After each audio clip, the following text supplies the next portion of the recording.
الحمد لله رب العالمين.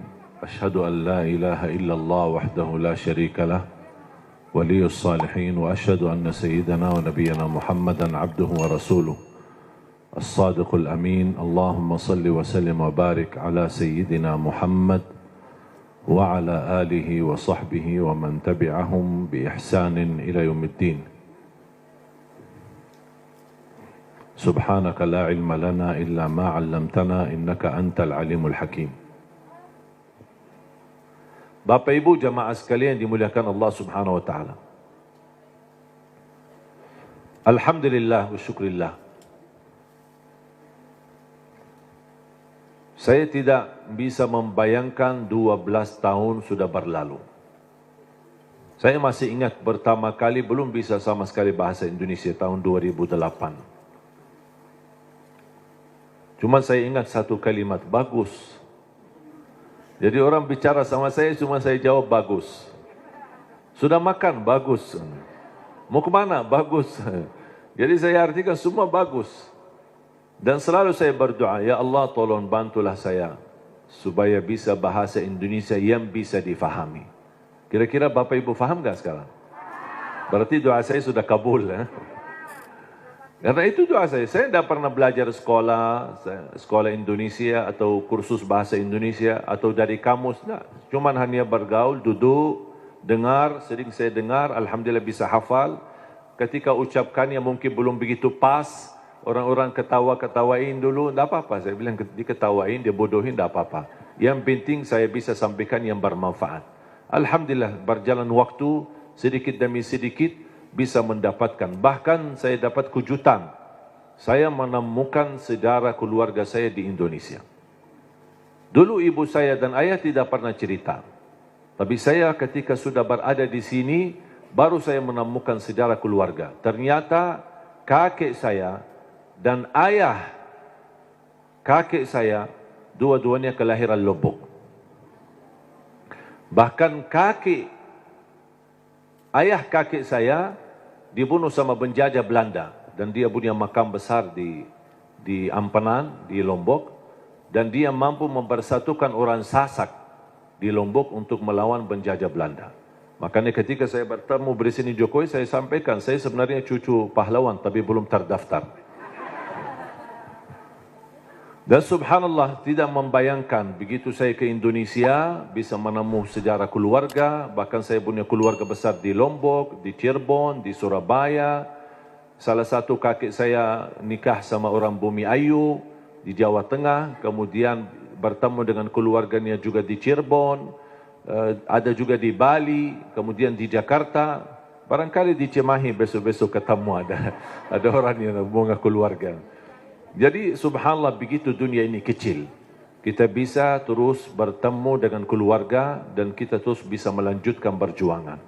Dan saya harap mari kita sama-sama memperjuangkan yang terbaik untuk negeri kita Indonesia. Karena mohon maaf, yang kita besok bawa pulang ada dua hal. Ketika kita mati, yang kita bisa bawa hanya amal saleh. Yang kedua, ketika kita mati, yang tersisa di dalam dunia ini hanya nama baik kita. Tidak ada yang lain. Ketika tersebut nama kita, semua orang mau mendoakan. Semoga Allah ampuni, ya Allah. Luar biasa perjuangan orang itu. Luar biasa dia memberi yang terbaik. Orang politisi, orang ekonomi, orang siapapun, dimanapun posisimu. Tolong beri yang terbaik. Karena itulah yang akan mengharumi namamu ketika kita sudah besok meninggal dunia. Dan di alam kubur, yang masuk sama kita adalah amal salih. Di sambil kita beribadah. Dan selalu saya berkata, tolong kerja keras untuk duniamu dan kerja keras untuk akhiratmu. Jangan hanya akhirat tapi lupa dunia. Dunia harus maju, harus berhadapan, harus bisa menjadi terang, menerang yang bisa membangun Indonesia. Dan bisa menjadikan Indonesia negara terhormat. Bisa menjadikan Indonesia negara yang diperhatikan oleh dunia. Karena kemajuannya, kebersatuannya. Dan alhamdulillah kita diberikan banyak anugerah dari Allah subhanahu wa ta'ala. Dari hasil bumi, dari hasil tanam-tanaman, dari hasil luar biasa. saya selalu berkata, wallahi negeri Arab kalah sama negeri Indonesia dengan sumber alamnya dan kekayaannya. Kalau dikumpulkan seluruh negara Arab, masih lebih kaya Indonesia. Mungkin karena kita tidak merasa kekayaan itu, mungkin karena belum bersyukurlah. Kekurangan syukur kita dan salah gunakan nikmat itu akhirnya tidak terasa. Padahal kekayaan yang Allah anugerahkan untuk negeri kita Indonesia luar biasa. Dan mudah-mudahan kita bisa dan mampu Allah hantarkan kepada kita, insya Allah, seorang orang wakil rakyat di Dewan Pemerintahan, di Dewan DPR, MPR dan juga di DPRD. Mudah-mudahan semua orang-orang yang diberikan oleh Allah SWT kemudahan dan kemuliaan yang mereka mampu menjalani tugasnya dan memberi yang terbaik, yang insya Allah balasannya terharum nama baik mereka dan nama keluarga mereka dan mendapatkan balasannya di hari kiamat di hadapan Allah Subhanahu wa taala. 3 poin yang saya ingin sampaikan. Yang pertama, tolong jangan lewat satu hari tidak membaca Al-Quran. Belum bisa baca, simak. Dengar. Masih merasa bacanya belum begitu lancar, tak apa-apa, dengar. Karena pahalanya sama. Yang membaca maupun yang simak, pahalanya sama. Setiap satu huruf dapat 10 kebaikan. Ini bukan kata saya, tapi kata Rasulullah sallallahu alaihi wasallam. Man qara harfan min kitabillah falahu hasanah wal hasanatu bi 10 amthaliha. Barang siapa yang membaca kitabullah satu huruf saja dapat 1 kebaikan, dan 1 kebaikan pula dilipat oleh Allah menjadi 10 kebaikan. Alif lam mim bukan 1 huruf, tapi alif 1 huruf, lam 1 huruf, mim 1 huruf. Bayangkan jemaah, Bismillahirrahmanirrahim 19 huruf dikali 10 190. Dari segi baca 19, tapi tulisan pahala 190. Dan setahu saya tidak ada amalan yang bisa memberikan pahala berhuruf hanya Al-Quran. Injil, Taurat, Zabur, Suhufi Ibrahim wa Musa, hadis Qudsi, hadis Nabawi, tidak ada. Salat 10 kali lipat, tapi dari total salat. Tidak dihitung setiap rukuk, sujud, bacaan dalam salat, tidak. Dihitung total salat. 5 waktu dapat 50. Sebagaimana diperintahkan di awal 50 kali salat. Tapi Al-Quran satu-satunya ibadah yang nilai pahalanya berhuruf, bersatu huruf. Dan menurut saya ini promo yang paling istimewa dari Allah. Paham bu promo? Biasanya ibu-ibu yang tahu promo. Ada enggak di pasar promo? Kalau kita misal mau belanja, ditawarkan. Ini beli misal gelas 1, dapat gratis 1. Beli 2 botol minyak goreng, dapat gratis 1. Ada kan? Atau beli misal 2 botol mie goreng, minyak goreng, dapat 1 dus, mie goreng lah misalnya. Ada kan? Itu kan namanya promo. Pernah enggak Bapak Ibu bertemu dengan promo, beli 1 botol minyak goreng, dapat 10 gratis. Ada enggak promo begitu?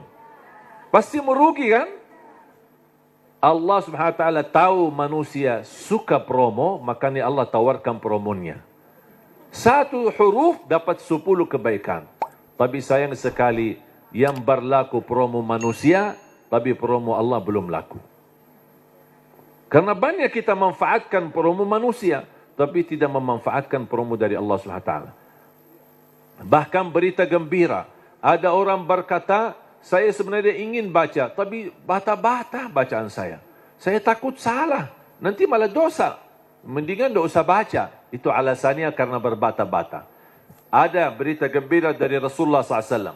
Rasulullah bersabda,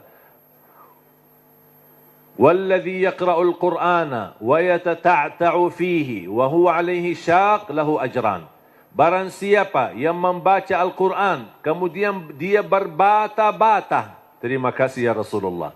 1400 tahun yang lalu, nampaknya Rasulullah umatnya bakal banyak berbata-bata. Makanya sudah diberi solusi dari kemarin. 1400 tahun yang lalu. Barang siapa yang membaca Al-Quran, kemudian dia berbata-bata sambil berat, susah, sulit untuk membaca Al-Quran, tapi tetap dia mempertahankan dan terus dia melanjutkan sesuai kemampuannya, kata Rasulullah, falahu ajran, akan Allah berikan 2 kali pahala. Selain setiap satu huruf 10 kali lipat, dia dapat 2 kali pahala. Satu, karena dia mau membaca Al-Quran. Yang kedua, kesulitan yang dia hadapi, berbata-bata sampai berat, Allah hargai perjuangan itu, Allah berikan pahala. Berarti Bapak Ibu yang bersama Al-Quran, tidak ada yang merugi. Bahkan ada yang bertanya, boleh enggak saya baca Al-Quran, tapi saya tidak baca terjemahannya? Saya jawab, boleh. Ada orang tanya lagi, boleh enggak saya baca Al-Quran sampai khatam, tapi mohon maaf, saya tidak faham sama sekali? Saya jawab, boleh. Kenapa? Karena target baca Al-Quran kita ada 4. Ada 4 target. Pertama, baca walaupun tidak faham. Tetap dapat setiap satu huruf 10 kebaikan. Itu namanya standar. Walaupun tidak faham sama sekali. Karena Rasul menjanjikan pahala setiap satu huruf 10 kebaikan tidak dikaitkan dengan faham.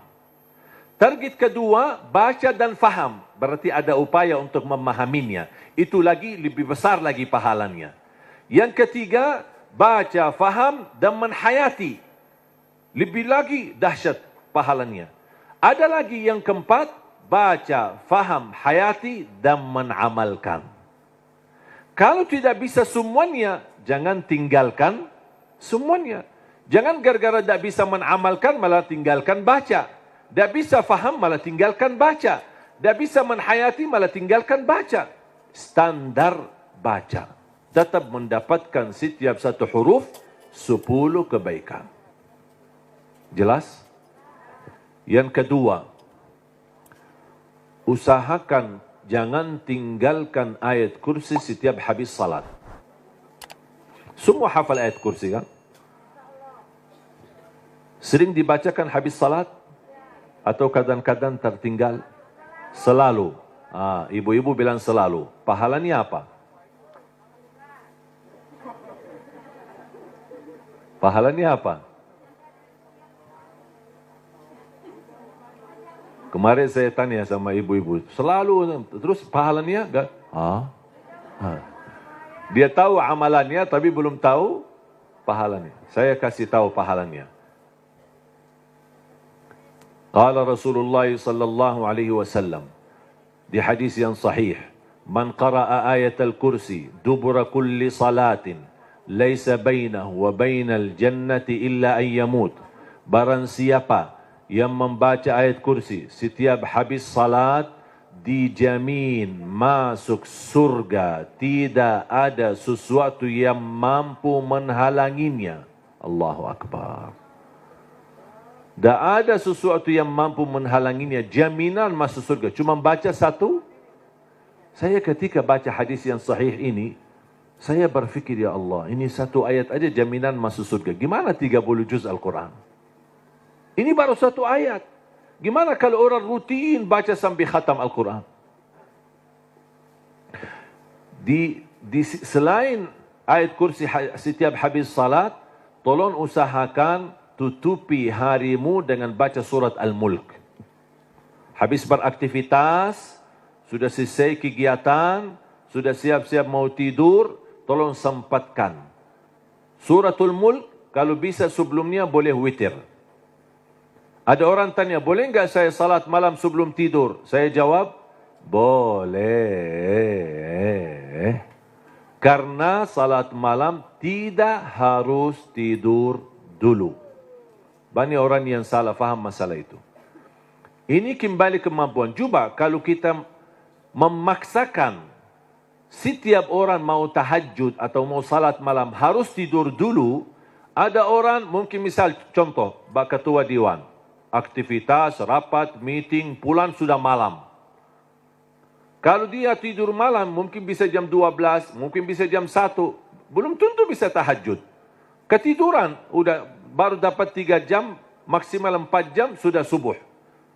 Jadi, fisik manusia kan punya kemampuan, punya batas. Makanya selalu saya berkata, Kalau ada bapa ibu yang biasa tahajud, tidur baru tahajud, tak apa-apa teruskan. Tapi kalau masih belum terbiasa, tolong amankan walaupun 2 rakaat. Amankan walaupun 2 rakaat. Niat salat malam, niat salat hajat, lihat sunnah taubat. Silahkan, apapun niatnya boleh. Habis salat 2 rakaat, tambah 1 rakaat witir boleh, atau 3 rakaat. Sekali salam witir, atau bisa 2 rakaat salam baru 1 rakaat. Terserah, mau 3 sekaligus, 1 kali tahiyat, atau bisa dipisahkan 2 baru 1. Baru habis itu tidur. Kenapa? Seandainya belum sempat bangun dan ketiduran sampai subuh, sudah tertulis namamu ahli tahajud. Sudah tunaikan salat, apalagi witir. Minimal, saya selalu tekankan, minimal jaga witir. Dan mohon maaf, ini bukan wasiat saya, tapi Rasulullah. Tidak ada yang dari saya. Dari saku saya tidak ada. Semua dari Rasulullah SAW. Apa kata Rasulullah kepada Abu Hurairah? Abu Hurairah berkata, Rasulullah menwasiat, awsani khalili wa an utira qabla an anam. Rasulullah menwasiatkan aku jaga witir sebelum tidur, kata Rasulullah kepada Abu Hurairah. Bahkan Umar bin Khattab ketika ditanya, kenapa suka witir sebelum tidur? Kata beliau, saya takut tidur dan meninggal dunia dalam keadaan tidur belum witir. Makanya amankan witirmu. Inna Allah witir, yuhibbul witir, fa'autiru. Allah maha witir, Allah cinta witir. Jagalah witir. Dan salah satu sunnah yang Rasul tidak pernah tinggalkan adalah sunnah witir. Tidak pernah tinggalkan, sehat, sakit, musafir, dimanapun berada. Selalu jaga witir. Dan sunnah yang kedua, sunnah subuh. Sesudah azan, sebelum salat wajib, ada sunnahnya. Bahkan di menurut mazhab Abi Hanifah, sunnah subuh itu dianggap wajib. Selain Abu Hanifah dianggap sunnah. Memang dia sunnah, tetapi hampir sunnah, tapi martabatnya seperti martabat wajib. Karena sunnah subuh, pahalanya lebih besar daripada dunia dan seisinya. Saya berkata, subhanallah, ini baru pahala sunnahnya. Kira-kira gimana yang wajibnya salat subuh? Habis sudah laksanakan witir, mau tidur, tolong bacakan suratul mulk. Belum lancar bacaanmu, setelkan. Dari HP boleh, atau CD murattal, suratul mulk, atau dari YouTube. Sudah alhamdulillah puluhan bahkan ratusan ribu murattal. Tinggal milih apa yang kita suka. Sambil kita di tempat tidur, berbaring, kita bisa dengar suratul mulk. Kenapa disuruh baca suratul mulk? Apalagi di ujung aktivitas kita. Seandainya malam itu meninggal dunia, sudah dapat jaminan selamat dari siksa kubur. Suratul mulk, jaminan selamat dari siksa kubur. Yang terakhir, sedekah. Yang pertama, jangan lewat satu hari tidak baca Quran. Yang kedua, ayat kursi setiap habis salat, termasuk jaga suratul mulk. Kalau bisa sebelumnya jaga witir. Terus sekarang yang ketiga, sedekah. Terutama sedekah subuh. Terutama sedekah subuh. Saya sudah sering membahas dahsyat sedekah subuh. Saya yakin Bapak Ibu, semua para hadirin, saya yakin orang yang suka bersedekah. Tapi ada yang satu sering tertinggal. Doa habis sedekah. Atau doa di saat sedekah. Tahu enggak Bapak Ibu, doa di saat sedekah termasuk doa makbul? Tapi kadang-kadang kotak amal lewat, kita isi tapi tidak doa. Sering kita lupa doa itu. Padahal bisa, ya Allah aku mohon dengan berkat sedekah ini, titipkan pahala sedekah ini untuk kedua orang tuaku. Ya Allah aku mohon dengan berkat sedekah ini, sembuhkan penyakitku kalau lagi sakit. Ya Allah dengan berkat sedekah ini, mudahkan urusanku. Apapun hajat kita, luar biasa dahsyat sedekah. Termasuk sedekah subuh. Dan saya sudah buat ada tausiah, ceramah. Mungkin Bapak Ibu nanti habis acara berkenan, bisa lihat di channel YouTube kami, namanya Dahsyat Sedekah Subuh. Saya sudah bahas satu tausiah, khusus hanya membahas keutamaan dan manfaat daripada sedekah subuh. Dan sedekah setiap waktu dan setiap saat ada manfaatnya. Tapi lebih istimewa di waktu subuh, itu lebih dahsyat. Bisa Bapak Ibu, saya tidak akan bongkar apa isinya dan apa rahasianya. Bisa Bapak Ibu nanti lihat di YouTube. Sedekah menjaminkan husnul khatimah. Sedekah menjaminkan selamat dari kematian kecelakaan. Sedekah menjaminkan selamat dari kematian kebakaran. Sedekah menjaminkan selamat dari kematian mendadak. Sedekah menjaminkan selamat dari su'ul khatimah. Sedekah menjaminkan kesembuhan penyakit. Sedekah menjaminkan memadamkan kemurkaan Allah. Dan sedekah menjaminkan ampunan dosa. Sedekah menjaminkan terkabul doa. Makanya ketika bersedekah jangan lupa berdoa. Apalagi di saat sedekah subuh. Dan cukup ketika bersedekah sebut satu hajat. Jangan habis salat subuh mu isi sedekahnya koin tapi doanya sampai terbit matahari. Malu sama Allah, ku kelamaan, kata malaikat, apaan ku doanya panjang banget. Padahal sedekahnya baru koin aja. Tolong disesuaikan, satu kali sedekah, satu kali hajat. Dan selalu dalam kebaikanmu, sisakan dalam doamu, jangan lupa doa untuk orang tua. Saya sudah belajar, apapun yang saya amalkan, apapun amalannya, di ujung saya amalkan itu, saya selalu berdoa, ya Allah aku mohon titipkan pahala amalan ini untuk kedua orang tua. Saya selesai tausiah, pas pulang, ya Allah aku mohon titipkan pahala tausiah ini untuk kedua orang tua. Habis ngaji, ya Allah aku mohon titipkan pahala ngaji saya untuk kedua orang tuaku. Habis salat, ya Allah aku mohon titipkan pahala salatku untuk apapun amalannya.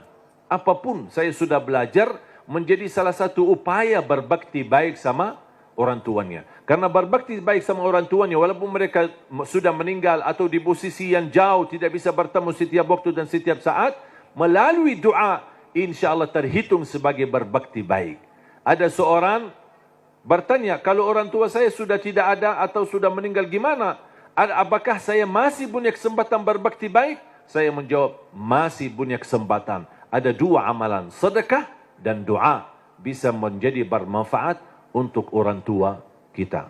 Dan semoga kita bisa bersama-sama, kita selalu niatkan dan doa untuk orang tua. Mudah-mudahan kekurangan kita di masa mereka berada, mungkin kita sebagai anak, namanya anak muda, di masa dulu mungkin banyak membuat orang tua sakit hati, menyakiti perasaan mereka. Namanya anak-anak, tidak merasa dan tidak menyadari.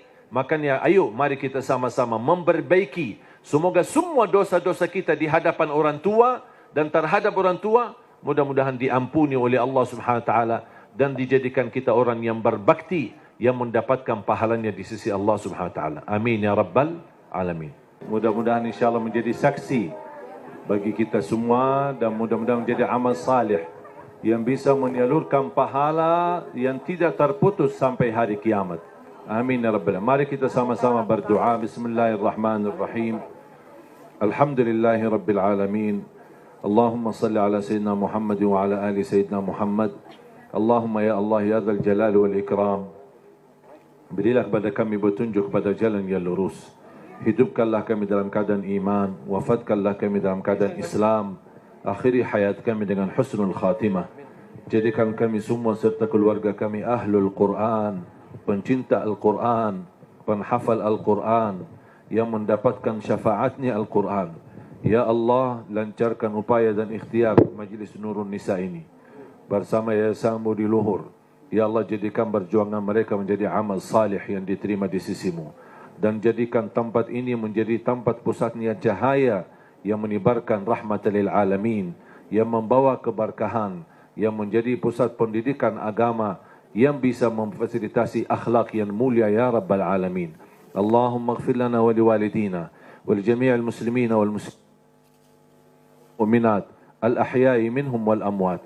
Allahumma ya Allah, atas izinmu kami bersama-sama bertemu di majlis ini, di dalam acara ini.